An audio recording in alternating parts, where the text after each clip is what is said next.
again, video time again. Uncle Roddus back again, and I've only just made a video a couple of 3 days ago, whenever it was, so quite soon after the fact. But you know, I don't know about the rest of you, but I seem to be unable to find a vehicle that lets me control it when I'm in town, and they just seem to always drive me to the record shop without any input from me whatsoever. And yesterday I had a job near town, and then I decided that I would, because I was near the city and I had nothing pressing in the afternoon to do work-wise, that I would shoot into town and take advantage of my situation and buy some new tramping boots, because last weekend I was on a tramp and my bottom of my boots fell to pieces halfway up the hill, which is not much use to me. So yeah, I went into town. Luckily I found a shop that had a sale on and managed to get $100 odd off a pair of boots. So as always seems to happen when I am in the vicinity of the city, is my vehicle somehow steered me to Penny Lane, and I'm pretty glad I did. So yeah, I got chatting with the owner of the shop there, who I know reasonably well, and we were talking about some stuff and some stuff I bought off Trade Me, and some of the other records that have been selling for ridiculous prices, etc. at the moment. Anyway, so while I was looking through the new arrival bins and chatting to him, the first thing I spotted was this Sticks and Shanty Jar Magic, their first album from 1987. I showed their second record, which was out in 88, 89, which was the very last record ever pressed in New Zealand before they shut down the record pressing plant up in Wellington. Anyway, yeah, the cover's a little bit creased on this bugger, but she plays alright, a little bit of noise, but I got it fairly cheap. And I actually like this a lot more than the second record, actually, from what I heard of it. I had a buy of it last night, and yeah, I was suitably impressed and really pleased to have that. I am quite keen on picking up the reggae, early reggae from the early, after Bob Marley visited here in 1981, I believe it was. He had a huge influence on the Māori, a lot of the Māori population here, the Māori musicians, and quite a few bands popped up after the fact, and they were a bit later on, but there are, I think I showed a Herb's first LP from 1981, so they were probably one of the earliest ones. So yeah, really keen to collect those when I find them.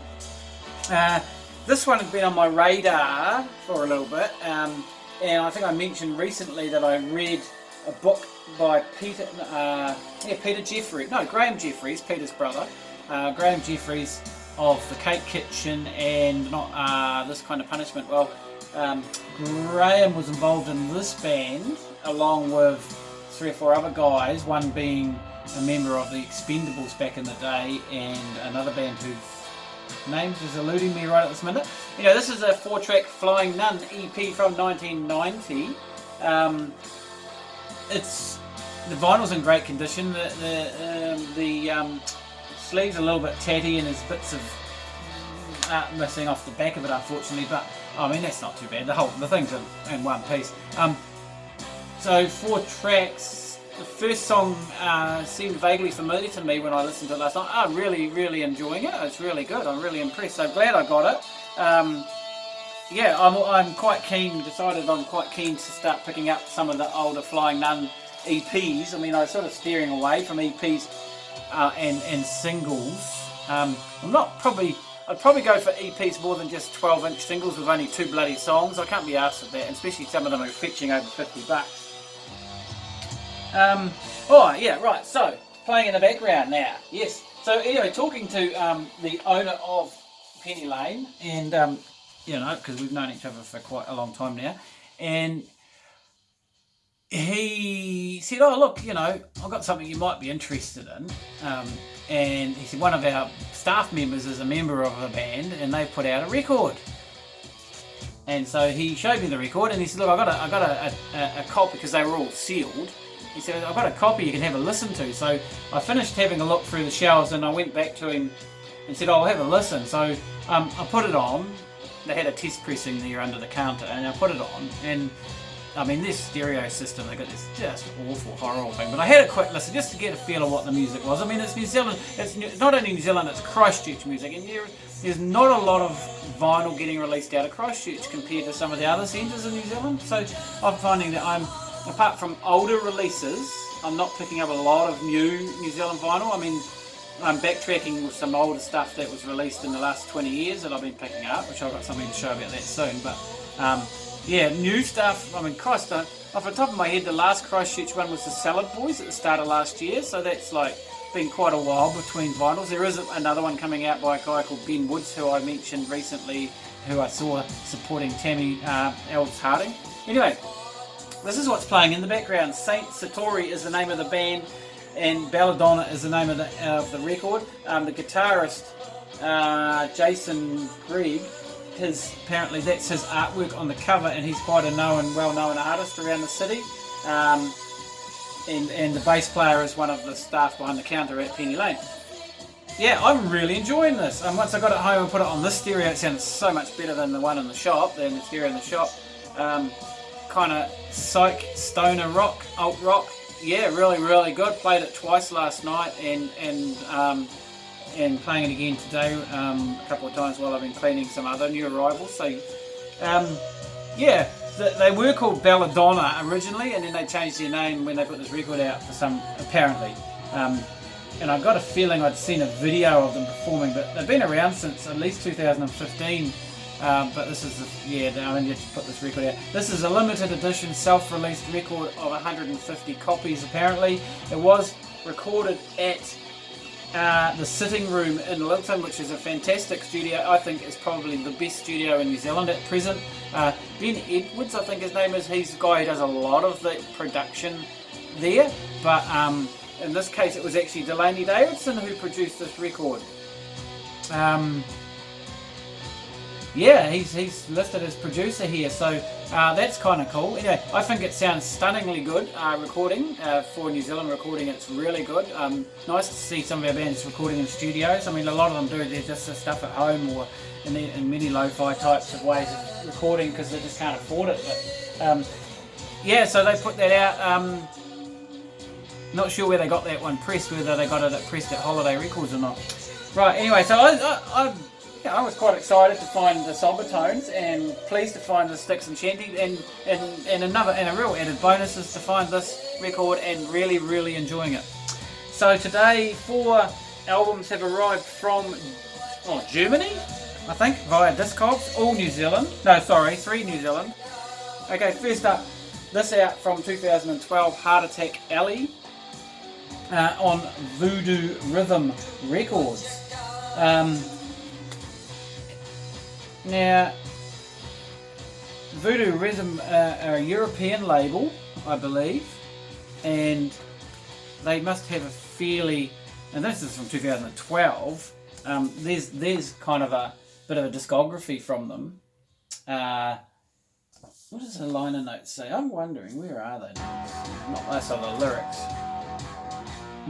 I wonder if Delaney Davidson had anything to do with this, because he was on Voodoo Rhythm, as we will soon find out.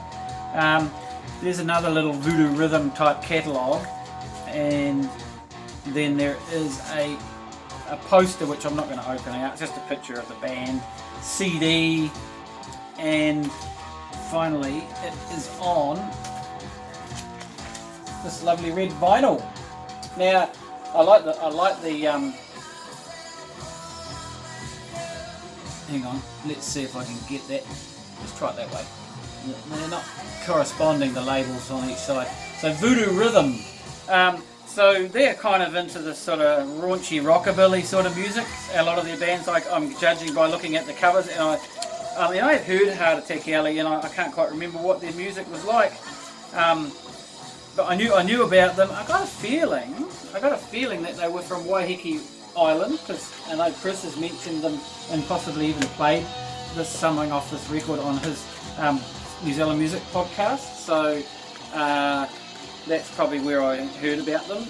So yeah, I was chasing up a record from the seller out of Germany, and he turned out that he had several records on my want list, or a couple of 3 records, and then I did a little bit deeper search of his online sailing catalogue that he had for sale and found this on it.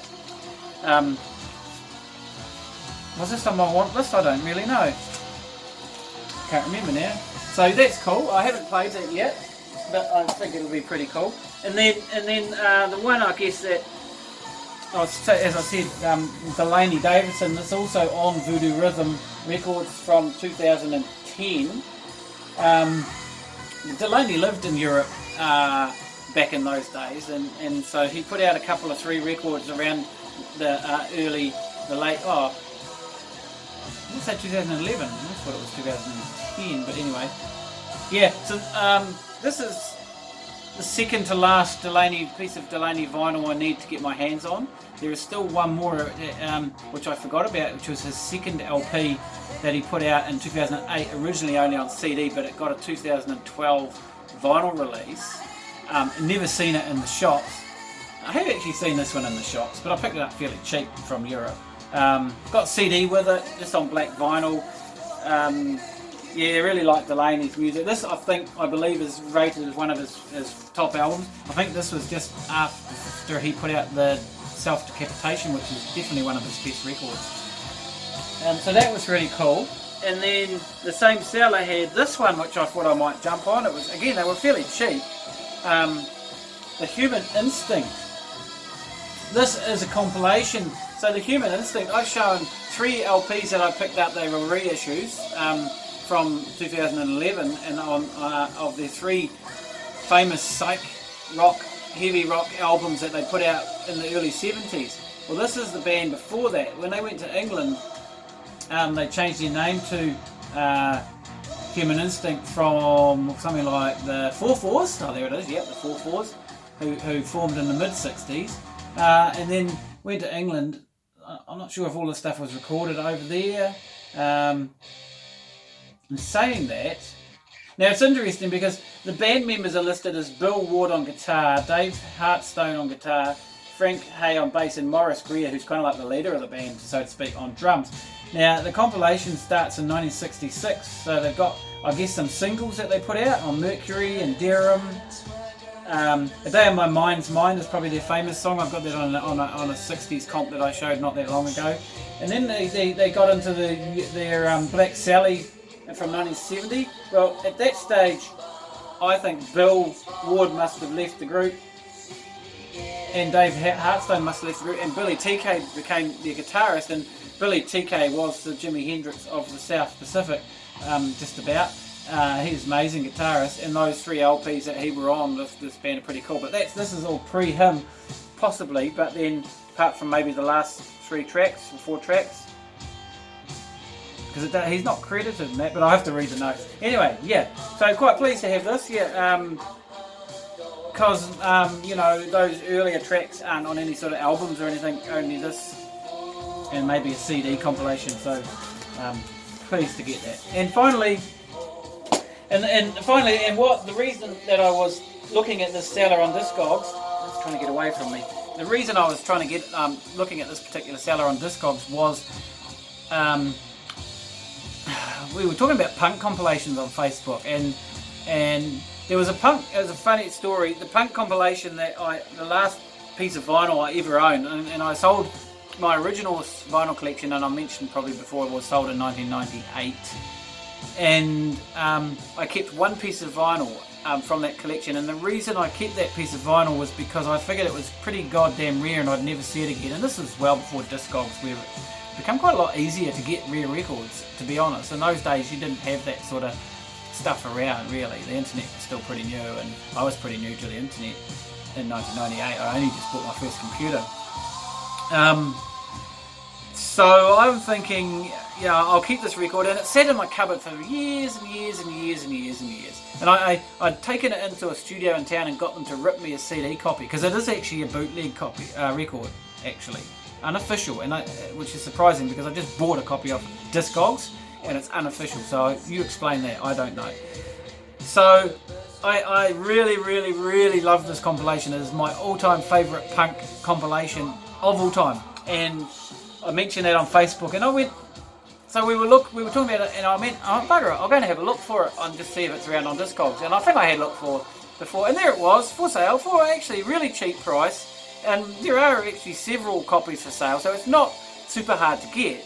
I'd actually taken the copy that I'd held on for many years and sold it to Penny Lane only 2 or 3 years before I got back into vinyl. So if I just held on to it for that little bit longer, I still would have had the copy. But anyway, I've managed to pick up this copy, and it is absolute mint condition. And there it is, Feel Lucky Punk. So these are all from the late 70s. This is really, really fantastically raw, original punk from UK, well, Australia, the USA mainly, actually, to be honest. Oh, my record's finished, excuse me a moment. I've obviously been prattling on for too long, and I've used up that side of music. So we've got bands like Rocks, Queers, Nervous Eater, News, Violators, Hollywood Squares, Mad. Mad are just a brilliant, I mean, especially on side 2. Mad does a song called I Hate Music, which I think is probably the greatest punk song ever.